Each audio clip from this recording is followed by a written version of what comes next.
It was early spring, and the kind of chilly where the cold seeps through your hoodie and clings to your skin. Our school had this annual leadership retreat for 7th graders out in Vermont, at some old forest lodge nestled between tall pine trees and fog-covered hills. The place smelled like damp wood and cafeteria hash browns. Emma was in my group. She was the kind of kid who noticed everything but barely said a word unless she had to. Quiet, but sharp. The cabins were rustic and creaky with thin walls and stiff beds that smelled faintly of bleach and mildew. The staff was friendly enough, but something about the place felt off. Maybe it was the way the trees pressed too close to the windows, or how the silence at night felt unnatural, like it was holding its breath. The kind of silence that made you hear things that might not have been there at all. Emma was the first to notice him. She mentioned it like it was nothing at breakfast the next morning. Said she saw a man standing near the campfire pit after lights out. Said he wasn't moving, just standing there like he was waiting for something. Nobody else saw it, and everyone laughed it off. Probably one of the counselors sneaking a cigarette or checking the grounds. But later that afternoon, during group exercises, I caught a glimpse of him too. Not his face, just the shape of someone standing near the tree line behind the rope course. Arms down, motionless, like he was watching but not part of anything. When I looked back again, he was gone. That night, the wind picked up hard. The old cabin walls groaned and the windows rattled like something was scratching at them from the outside. Emma and I were both in the same room with 2 other girls who had passed out early. I was half awake when I heard the footsteps outside, slow and heavy, crunching the gravel path that led to our door. Then silence. I waited. Heard the wooden porch creak under weight. Then something gently tested the doorknob. Not jiggled. Just a careful, quiet turn, like someone trying not to wake the room. I whispered to Emma, who was already sitting up. Her eyes were wide and locked on the door. No one said anything for what felt like forever. Eventually, the steps moved away. Not fast, just casually down the porch and back into the woods. We didn't sleep that night, and the next morning I asked the teacher if any staff had been checking cabins.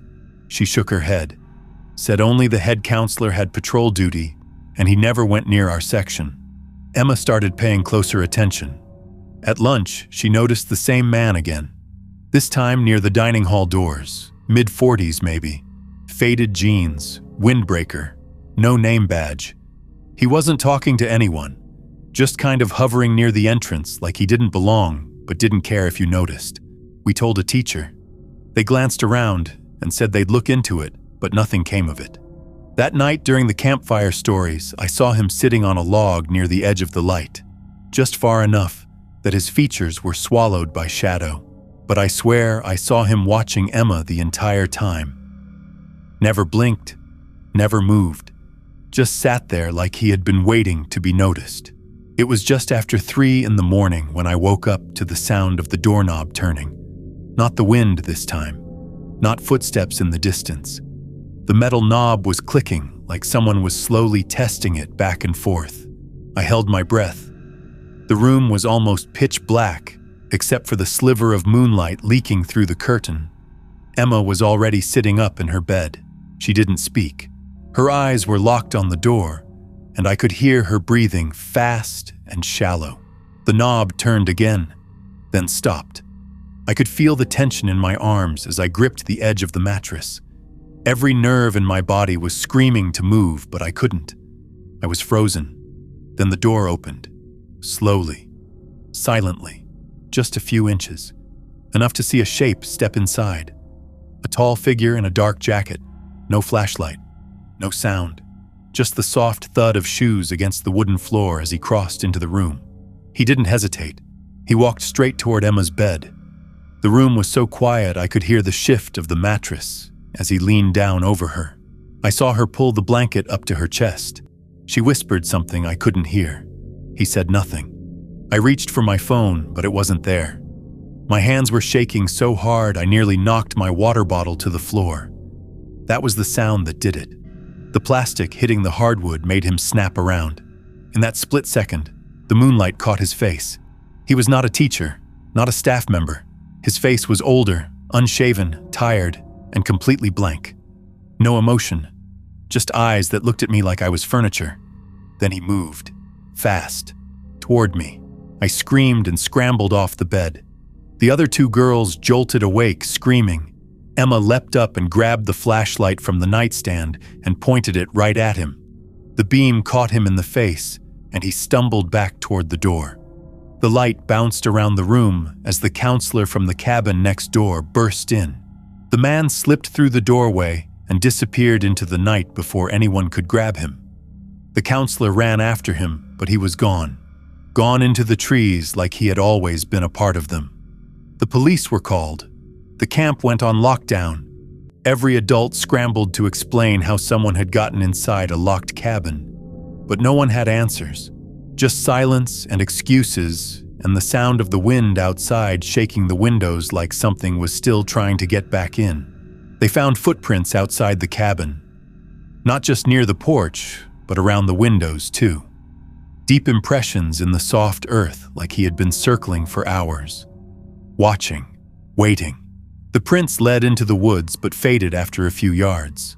The cops searched the perimeter with dogs, but nothing turned up. No car, no bag, no sign of who he was or how long he had been there. The camp packed up early. Parents were called. The retreat ended without a single goodbye. Just a cold bus ride home and silence between kids who now looked at the woods a little differently. Emma never spoke about it again. She wouldn't even look at the news stories when they came out. I remember seeing her fold her arms across her chest whenever someone brought it up, like her body was trying to make itself smaller. I kept thinking about his face, how calm he looked, how he didn't seem scared or rushed even when the light hit him. He was deliberate, like he had done this before. A week later, one of the teachers mentioned something that stayed with me. The camp had run similar retreats for years. Dozens of schools, hundreds of kids. But not once had they had a full staff record for every event. There had always been one or two names that got written down by hand after the fact. Last-minute help. No background check. Just a borrowed uniform and a smile. The kind no one remembers clearly once the trip ends. No one ever figured out how he got into the cabin or why he chose that room. The security footage from that night was missing an hour. The staff swore they never hired a man matching his description, but someone kept leaving footprints outside Emma's house weeks after we got back.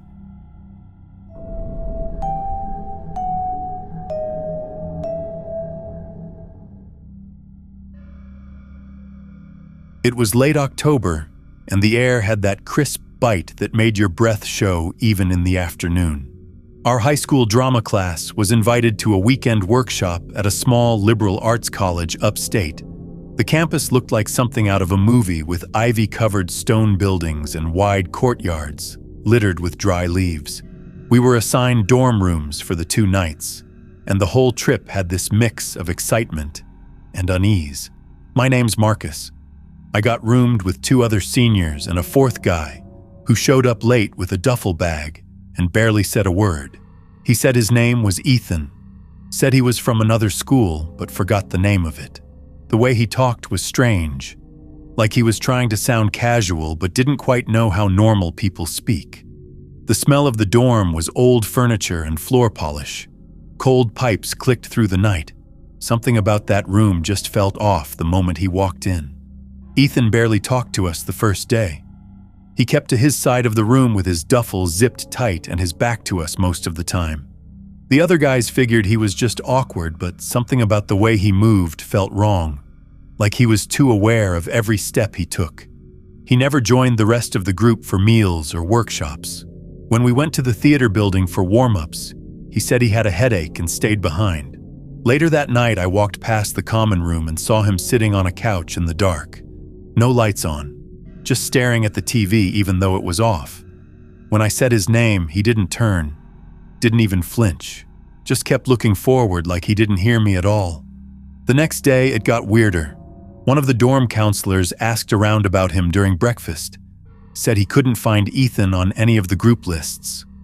One of our teachers brushed it off like it was just a mix-up, but I noticed her watching him later when he wandered by the vending machines. That night, I woke up around 2. The room was freezing cold. I sat up and saw Ethan standing by the door. His hand was on the handle, but he wasn't opening it. He was just standing there. I whispered his name, but he didn't respond. After a few seconds, he turned and walked over to the window and just stared out. I lay back down and pretended to sleep. My skin felt clammy and tight, like the air had thickened. I could hear him breathing, slow and steady, like he was trying to calm himself down. In the morning, the hallway felt different. A girl from another room said someone had tried their door in the middle of the night, said it jiggled a few times, then stopped. She thought it was one of the guys playing a prank, until she saw a shadow under the door that didn't move for nearly a minute. That evening, Ethan left again during dinner, said he was taking a walk. No one saw him go, no one saw him come back. But around midnight, I walked into the shared bathroom and saw the sink running. The lights were off. The mirror was fogged like someone had just been in there. I turned them on and found a black lanyard sitting on the counter with a badge inside. It was blank, just a plastic card with no name, no photo, just an empty space where something should have been. It was just past 3 when I jolted awake. The room was dead silent, but something felt off. The air was heavy and the hairs on my arms were standing up. I turned my head and my chest locked up. Ethan was sitting on the edge of Kyle's bed across the room, not moving. His shoulders were hunched, and his head was tilted just slightly, like he was listening for something. Kyle was still asleep under the blanket with his back turned and had no idea. The moonlight leaking through the blinds lit just enough to see that Ethan was holding something small in his lap. His hands were clasped together tight, and I could see the edge of metal glinting between his fingers. I sat up without thinking, and the floor creaked beneath me. Ethan didn't turn around. He slowly stood and stepped toward Kyle. Not fast, not hesitant, just calm like he had done this before. I could feel my mouth go dry. My legs were shaking and my brain was screaming, but I couldn't make a sound. I forced myself up and moved between them. I didn't say a word. I just stood there. Ethan looked at me. His eyes were strange, empty but focused, like he was trying to recognize me from somewhere but couldn't. His hand opened just slightly, and I saw what he was holding. A small folding knife, the blade half extended. No expression on his face, just that blank look like he was disconnected from everything happening around him. Before I could react, he walked past me toward the door. Not rushed, just smooth and quiet. He opened it and stepped into the hallway. I waited a beat and followed. The hall was empty. No footsteps, no closing doors, nothing. I ran down both ends and checked the stairwell. Gone. Just gone, like he had melted into the walls. I woke everyone up, and we called one of the staff. Security searched every floor, but no one found anything. The bed Ethan had claimed was perfectly made. The duffel bag was gone. His shoes were gone. There was no sign he had ever been there at all. The only thing left was that same blank ID card I had found in the bathroom, now sitting on my pillow. They searched the entire building again the next morning, room by room, floor by floor. Not a single person remembered checking Ethan in. Not the staff, not the event coordinator. His name wasn't on any form. No digital record, no roommate match, nothing. Just a blank space on the attendance sheet where someone had scribbled a fourth name that looked like it had been erased and rewritten twice. The school brushed it off like some kind of paperwork error, but nobody could explain how he got a key card or access to our floor. They said maybe he was a local who slipped in unnoticed, but the locks were magnetic and the front desk was staffed all night. When I packed to leave, I found something else in my bag, a folded piece of paper that I never put there. Inside was a blurry photo. It looked like it had been printed from a phone. The angle was strange, like it had been taken through the crack of a door. In the photo, I was sleeping. The timestamp in the corner was from 2 nights before. The same night I had seen him at the bathroom sink. I never told anyone. Not the teachers, not my parents. I just deleted it and threw the paper away. A week later, I started getting calls from a blocked number every night around the same time. Never any voice, just breathing. Slow, measured, familiar, like he had all the time in the world. No one ever figured out how he got the key card or who let him into the dorm. His name never existed on any school list. Weeks later, someone found a photo taped under Kyle's bed. It showed all four of us asleep. Ethan wasn't in the frame, but someone had taken it from inside the room.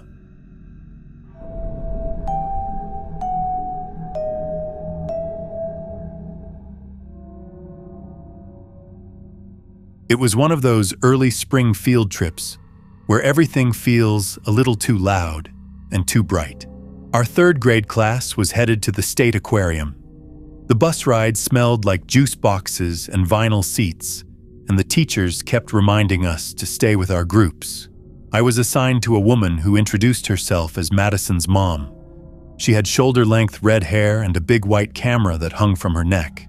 She smiled a lot, but it felt stiff, like her face was doing something her eyes didn't agree with. Madison looked confused when she saw her, but didn't say much. Just shrugged and kept walking. The woman held my hand tighter than I liked. Her skin was dry and her nails were chipped. I remember the way her perfume clung to my hoodie long after I let go. Something about her didn't feel right from the start. She kept taking photos, not of the fish or the exhibits, but of me. I would turn to look at a tank full of jellyfish and hear the soft click of her camera behind me. Once or twice, I caught her lowering it quickly, like she hadn't meant to get caught. The other kids ran from display to display with their groups, but she held me back, said it was safer to stay close. Her grip on my wrist felt too firm, not painful, but possessive, like she thought I might run. She bought me a candy bar from the gift shop and told me not to tell anyone. Her voice was flat and weirdly slow, like she was rehearsing every word before she said it. At lunch, she sat at the edge of the group with her body angled toward me the entire time. Every time I looked up from my sandwich, she was staring, not smiling, not blinking much, just watching. I started to notice the other chaperones looking at her funny. One teacher asked who she had signed in with, but she deflected it with a joke and walked off. When someone mentioned Madison, she just smiled and said she had to use the restroom, except she took me with her. I tried to protest, but she said my group had gone ahead and she would bring me back soon. The hallway outside the bathrooms was quiet and dim with this soft buzzing from the old fluorescent lights. She took me into the family restroom and stood by the door with her hand still on my shoulder. I told her I didn't need to go, but she wouldn't move, just kept looking at me like she was waiting for something else. Eventually, she let me out, but led me in the wrong direction, away from the tanks and the sound of voices. We passed an unmarked maintenance door, and I realized we were walking toward an emergency exit. I stopped and told her I wanted to go back. She knelt down to my level and gave me this look that didn't match anything a mom should ever wear on her face. Her smile was stiff and too wide. Her eyes were wet and glassy, like she was about to cry or scream or both at once. Then she reached into her coat pocket and pulled out a disposable camera. Not the digital one, a second one. She held it out and asked me to smile. My stomach dropped. She took the picture before I could react. The flash popped so close it made me blink hard and stumble back. That's when a janitor turned the corner, pushing a mop bucket. His cartwheels squeaked against the tile and he froze when he saw us. Her hand dropped from my arm. She straightened up and gave him this weird little wave and said we were just heading back to the others. But she was walking in the wrong direction, and she was walking way too fast. The janitor must have sensed something was wrong because he didn't move right away. He just stood there watching her with this look that was part confusion and part warning. The woman's smile twitched as she kept backing away, pulling me with her, until the janitor called out, asking if everything was okay. Her grip tightened hard, her nails dug into my wrist, and her fingers felt cold and clammy, like she'd been holding her breath too long. She turned sharply and dragged me toward the fire exit at the end of the hallway. The door had no window, just a metal bar and a faded red sign above it. I felt my feet sliding on the floor as I tried to pull away, but she was stronger than she looked. Her hand was locked around my arm, and I couldn't even twist free. My backpack swung around and hit her side, but she didn't flinch. Then came the sound of running shoes squeaking fast against tile. Shouts, doors opening. One of the teachers appeared at the other end of the hall with the janitor close behind. The woman looked over her shoulder, and something shifted in her face. The panic didn't show in her voice, but it bled through her eyes. She yanked the door open, and the alarm screamed into the corridor. That high-pitched mechanical wail filled the space like it was tearing through my eardrums. Cold daylight spilled in through the opening, and the outside air rushed in sharp and sudden. She tried to force me through, but I twisted as hard as I could and fell to the ground. My elbow hit the tile hard, and the breath shot out of my chest. She turned to grab me again, but the janitor was already there. He grabbed her arm and pulled her back as she screamed something I couldn't understand. The other chaperones rushed in. I felt hands lifting me off the floor. Everything was loud and bright and spinning. My heartbeat was a steady thump in my ears that drowned out the voices around me. They held her there until security came. She didn't fight. She just kept repeating that she was supposed to be there, that she knew me, that she had filled out all the right forms. But no one recognized her. Not the staff, not the teachers, not even Madison. The woman had no ID, no connection to any student. And when they opened her bag, they found 2 more disposable cameras, all of them used, all of them labeled with dates that didn't match our trip. They never figured out who she was. The badge she wore was a fake, laminated paper inside a plastic sleeve with a name no one recognized, and a school that didn't exist. The phone number she gave led to a disconnected line. Her fingerprints weren't in any system. No record, no history, nothing. They held her for a few days, then transferred her to a psychiatric facility upstate. I overheard one of the teachers say she barely spoke after they took her in. Just sat in a chair in the corner of the room, holding her camera and staring at the wall. The photos from the disposables were processed, but no one showed them to us. A counselor told my mom they were disturbing. Too many close-ups of children's faces. Some of them weren't even from our trip. Some looked old, faded colors, different school uniforms, different places. But in every shot, the angle was always the same, like they were taken from just a few feet away, like the kids never knew they were being watched. A month after the trip, I found a photograph tucked into the bottom of my backpack. It hadn't been there before. It was a picture of me standing by the shark tunnel. I was alone. There was no one else in the frame. But in the reflection of the glass just behind me was a figure. You could barely make out her face. Just her eyes, watching me from the other side, too close to be part of the crowd, far too close. Some of the kids in those photos were never identified. Their schools didn't match any known district. Their faces never turned up in missing persons reports. And the last photo in the roll was of a child asleep in bed. The room didn't look like a hotel. It looked like a home.